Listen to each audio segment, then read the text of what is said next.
આપા અત્યારે ખોખસા ગામમાં રેવજીભાઈના રાણામાં એના તો આપે વચમાં જો રેવજીભાઈ ઉભલો હે તેલો જે આપા કઈ બાત है है तो या बाता विषय अपन थोड़ी के माहिती दी तेज बोलना पड़ेगा रेवजी भाई तेज बोलो रेवजी भाई दावलिया भाई ये बाई टप्पन को यहाँ યનર કંપની સારું પાકમાં છે અને ખાતર એકવાર નાખેલું છે વધારે નથી એટલે ડાય ને એવી બી કોઈ નહીં નાખેલી છે દવાની છાંટી છે કોઈ નહીં तो कई रवजी भाई ये वर्ष तो खुश है तो ना હા એ વારી ખુશ હતા कई बातें भाई बहनों ने मैं नंबर विनती तुम्हें भी ये है वीएनआर कंपनी ना भाई ते पण बात बना है ने वाज दिरा आवाज बना है ने तो ये वर्ष रवजी भाई खुश है के बातें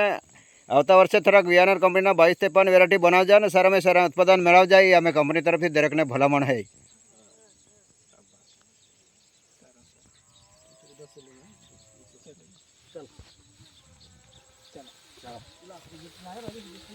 हाँ